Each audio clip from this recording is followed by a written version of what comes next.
Bonjour à tous et bienvenue dans le 18h de Télé Nantes. Ce soir au programme de l'endurance, puisque le marathon de Nantes, c'est ce week-end, les 16 et 17 avril, avec 3 épreuves cette année au programme. Un marathon, évidemment, un semi, ça c'est une première et on va en parler dans un instant. Et puis les foulées de l'éléphant, pour la première fois en nocturne.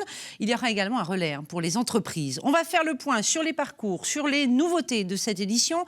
On évoquera les contraintes physiques, les enjeux de la préparation. Et pour cela, je recevrai dans quelques instants, tout simplement, 2 des organisateurs de ce grand événement sportif. Et puis en fin d'émission, nous allons parler des 70 ans de Lucky Luke et également de la première équipe algérienne de foot. C'était en 1958. Qui va nous parler de tout ça? Ce sera Romain, notre chroniqueur BD. Voilà le programme, c'est maintenant.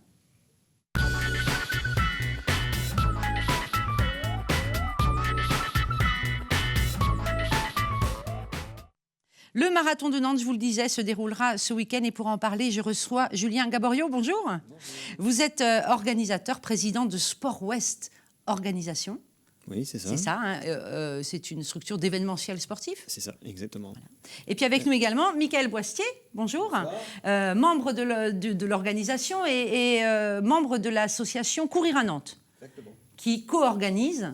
Oui, donc voilà. Qui met en place, qui organise avec l'aide de SO, Julien qui est présent là ce soir pour la mise en place de cet grand événement sportif à Nantes. Populaire, parce que le marathon, c'est un grand événement sportif et populaire. Vous êtes d'accord avec ça?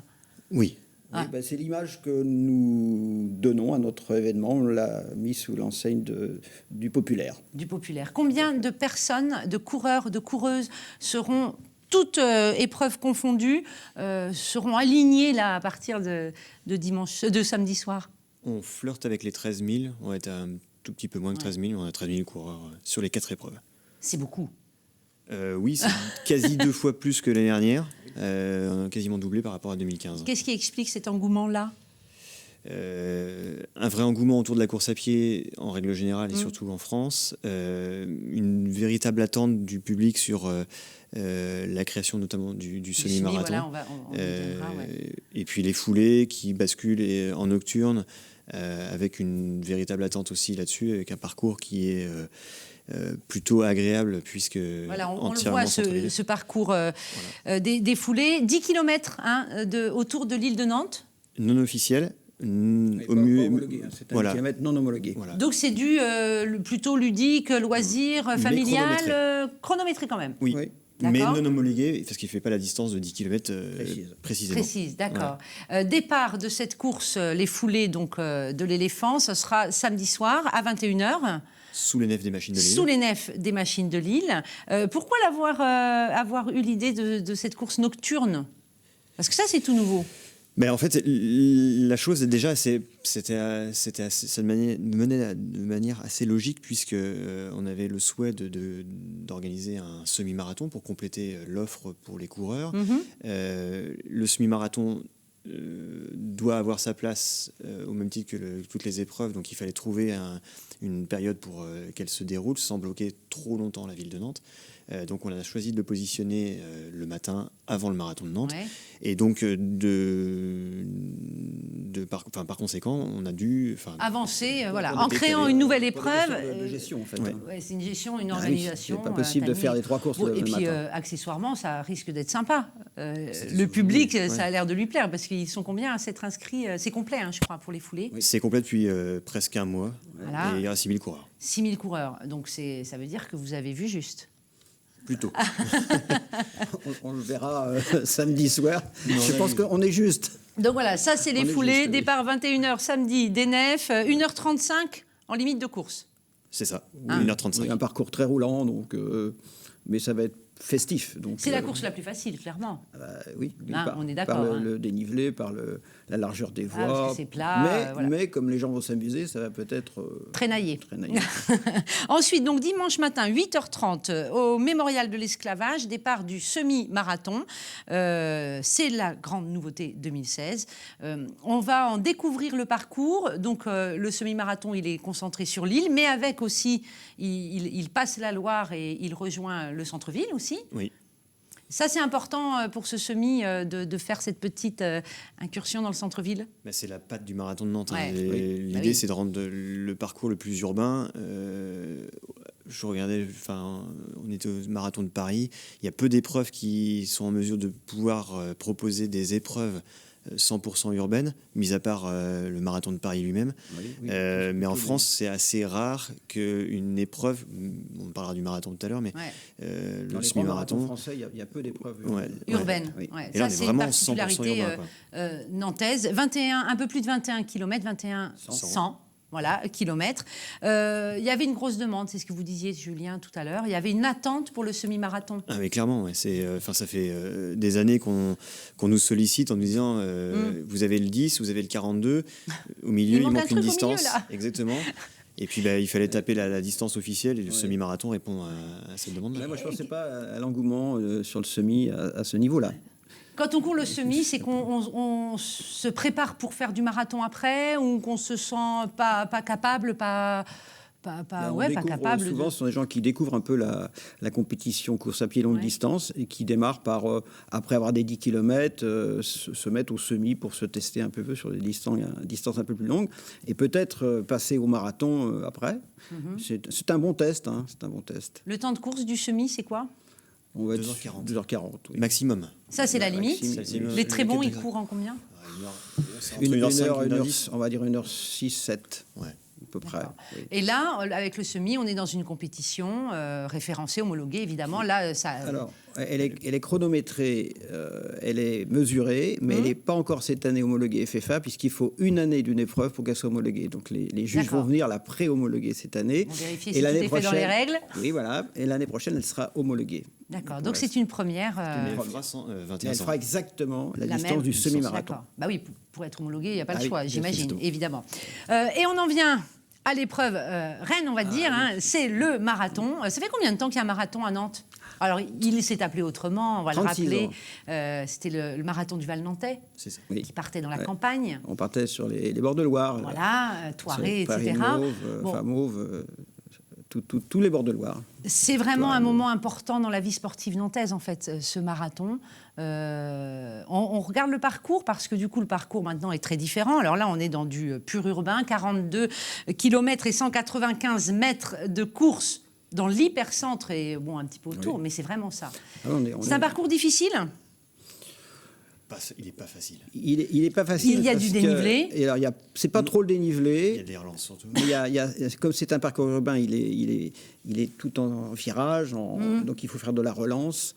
Et c'est assez fatigant. Une ligne droite, c'est plus facile à gérer que des virages sans arrêt. Avec les passages de la Loire et de l'Erdre cette année, puisqu'on a une boucle qui va jusqu'au pont de la Motte Rouge. Et les passages de pont, en général, vous avez toujours un petit raidillon, ce qu'on appelle, de 200-300 mètres, qui fatigue un petit peu. Et quand ça se reproduit 10 fois, à la fin, ça fait un peu mal dans les jambes. Et puis, il y a le Jardin des Plantes aussi, qui est assez dénivelé. Mais cette année, on ne passera qu'une fois au Jardin des Plantes. Donc, ça sera moins difficile. C'est départ 9h15 de la cathédrale. Oui. Donc après, pour le parcours qu'on est en train de découvrir, on imagine que ça attire beaucoup de monde. C'est plus facile peut-être de faire venir du public quand ça se passe au centre-ville. C'est aussi gage de réussite, ça, non ? Oui, c'est important pour les coureurs d'avoir des spectateurs pour les encourager. Vous savez, à un moment, au bout du 32e kilomètre, il peut y avoir ce qu'on appelle le mur. Et là, les encouragements sont très, très attendus par les coureurs pour leur permettre de finir, pour qu'ils soient nommés finishers. Oui. Et c'est important pour eux parce qu'ils sont partis avec cette idée de finir le marathon, et les encouragements sont très appréciés des coureurs. Très appréciés. Combien de personnes vont courir ce marathon dimanche matin ? Ils seront combien à 9h15 à Cathédrale ? 3800 sur l'épreuve individuelle. D'accord. Plus les relayeurs. Plus les relayeurs. Les relais. Alors, juste un mot sur les relais, c'est à part, c'est réservé aux entreprises, si j'ai bien compris. Donc 3800 coureurs individuels, combien finissent ? 95%. Ouais, 5-6%. 95% finissent. C'est énorme. En vrai, ça veut dire que les gens qui s'engagent dans le marathon... ils partent avec une vraie idée, c'est de finir. C'est un challenge personnel, et ils veulent, sauf blessure qui pourrait arriver, mais non, ils vont avoir à cœur de finir ce marathon et d'en être fiers. Et d'en être fiers. Vous me disiez, Mickaël, tout à l'heure avant l'émission, que vous avez couru 25 ou 26 marathons. Oui. Vous les avez tous finis. Oui. Non, j'ai eu cette chance, je ne suis pas blessé sur une course, mais ça peut arriver. On va parler de cet aspect physique après. Vous êtes coureur aussi, Julien ? Je me suis arrêté au semi, j'en fais un pour le premier. J'aurais voulu courir Nantes une fois dans ma vie, je pense que ça n'arrivera jamais. Non, je vais chez nos amis du Médoc me tester pour le premier marathon en septembre prochain. Je me suis arrêté au semi, donc pour répondre à votre question tout à l'heure.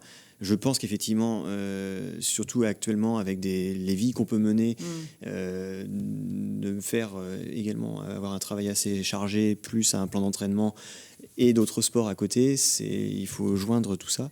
Et c'est un peu compliqué. Ça peut être compliqué.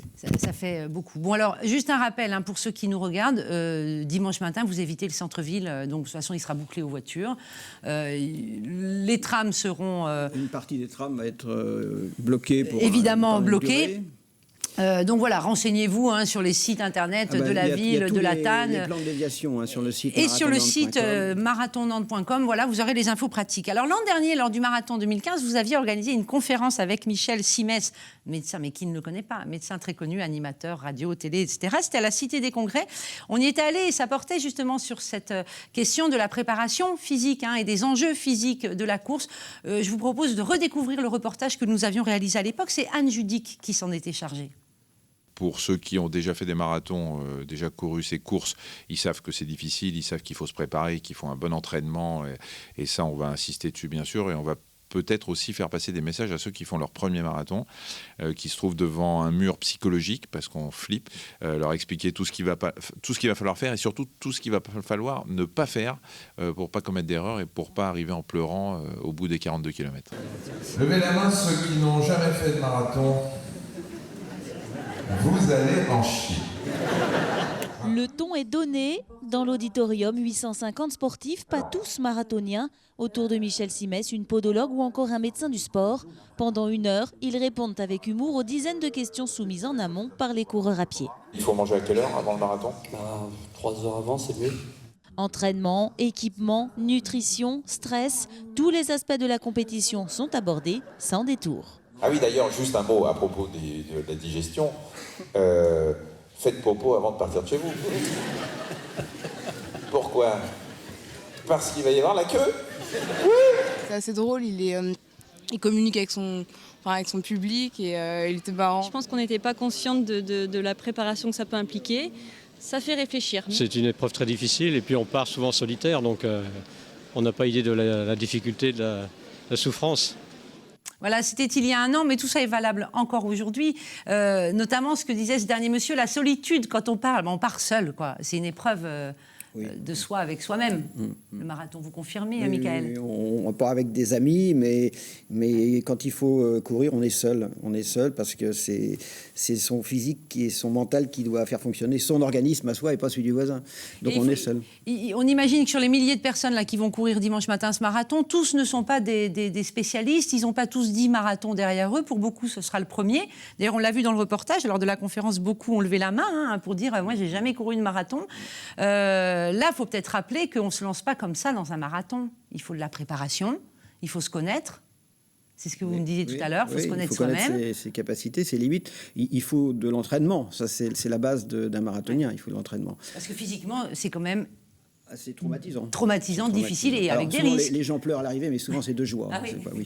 Mais c'est traumatisant un peu pour le corps et on ne se lance pas comme ça sans une préparation. Il faut se faire aider par un club.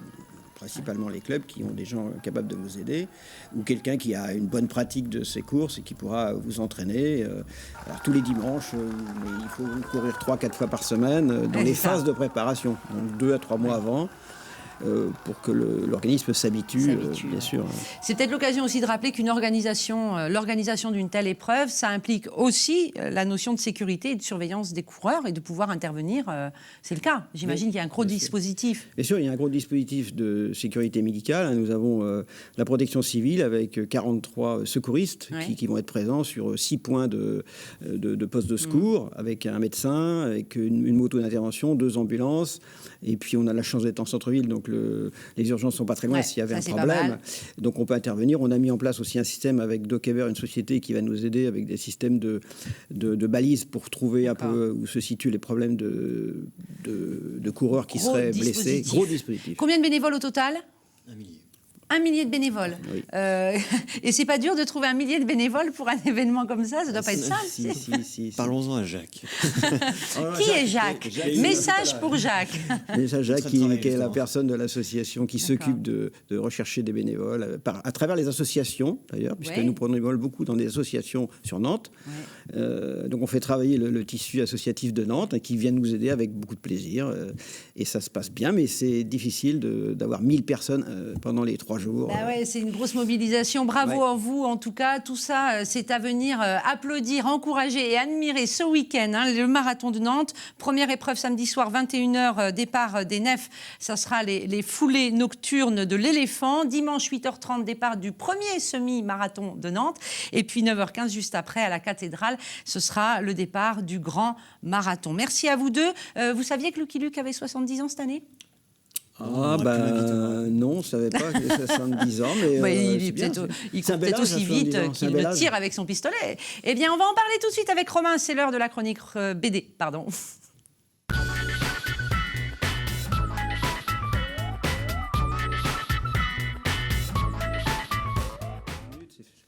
Profitons-en, on peut courir jusqu'à 70 ans, nous dit Michael Boistier. Donc Lucky Luke aurait pu courir le marathon. Il court toujours. Il court toujours. Il a 79 ans cette année. Ah bah voilà. Oui, et on a une femme qui est de 80...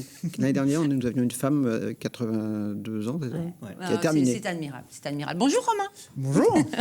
Donc voilà, Romain de la mystérieuse librairie de Nantes rue de la Paix vient nous proposer des bonnes idées lecture et on commence par Lucky Luke tout de suite. Voilà, Lucky Luke. Lucky Luke, c'est vraiment à la fois un album là qui est une petite surprise puisque c'est pas Maurice, c'est pas ses successeurs, puisqu'il y a eu plusieurs personnes qui ont repris depuis Maurice.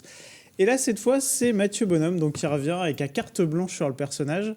Mathieu Bonhomme, en fait, est un auteur qui a été marqué par une époque où Lucky Luke n'avait plus le droit de fumer. Vous savez, tout à fait, oui. Il avait un brin d'herbe après. C'est ça. En fait, quand ils ont fait des dessins animés, il y a eu la censure qui est passée par là et c'était pas très politiquement correct de mettre un personnage pour enfant avec une clope au bec. Donc, il a transformé ça avec un brin de paille.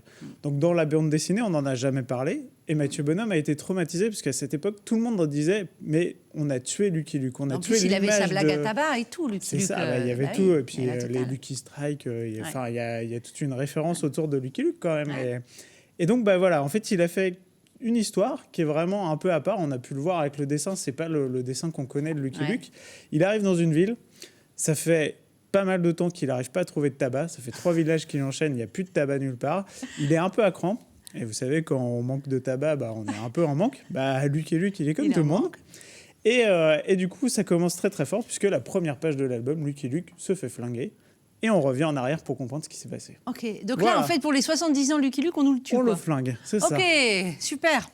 Donc pour savoir si vraiment... faut lire la BD. Faut lire la bien. BD. C'est très très bien. Vous avez passé un bon moment. Complètement. Bon, super.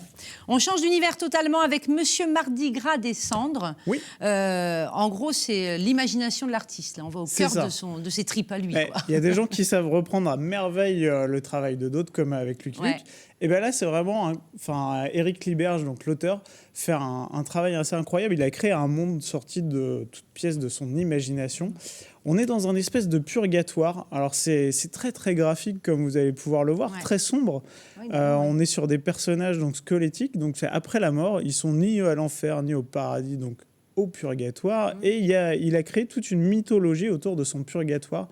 C'est-à-dire que quand on arrive dans ce monde, on a des petits grains de café dans la tête. Et si on boit du café dans ce monde, ça nous permet de ressentir à nouveau des émotions humaines. C'est étrange, c'est fou, mais c'est génial.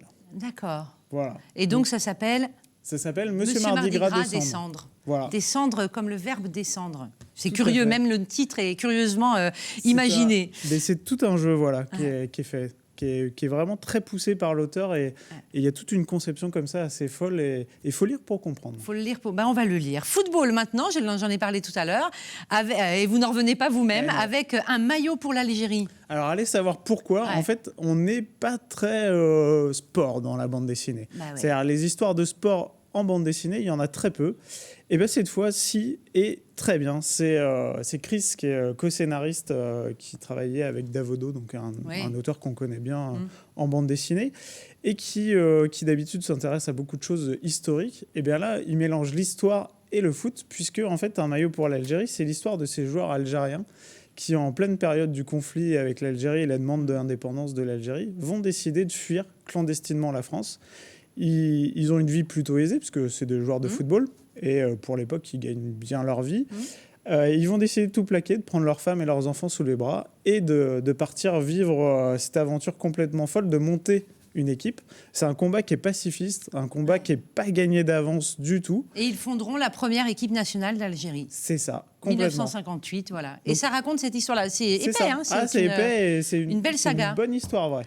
Dernière BD, vous l'avez compris, Romain, je vous presse juste un petit peu. On a 1 minute pour terminer avec Les Savants. Une enquête dans une université. Eh bien, tout à fait. C'est une enquête une nouvelle campus. Vous connaissez Nicolas Copernic ? Non. Non, eh ben voilà. Vous pouvez découvrir grâce à cette BD qui est ce savant, qui est un vrai savant. Ouais. C'est-à-dire qu'on prend des faits historiques. Il s'avère qu'il y a un meurtre qui a été mis dans ce campus. Il va là-bas pour enseigner et il se dit qu'il est grand temps que la science puisse aider à résoudre des enquêtes. Et c'est comme ça que ça démarre. Le fond est néanmoins vrai. C'est prenant, il y a un peu de suspense. Ah ouais. Il y a du suspense. Ça s'appelle Les Savants. 1000 merci Romain à vous. Retrouvez Romain à la mystérieuse librairie de Nantes, rue de la Paix. Allez encourager les milliers de coureurs du marathon de Nantes ce week-end. Ça commence dès samedi soir au Nef pour la course nocturne, les foulées de l'éléphant et puis dès dimanche matin dans tout le centre-ville, les 2 courses, le semi puis le marathon. Merci à vous 3 d'être venus nous rendre visite. Merci à vous de nous avoir suivis. On se retrouve demain à la même heure et d'ici là, Facebook bien sûr. Retrouvez-nous en replay.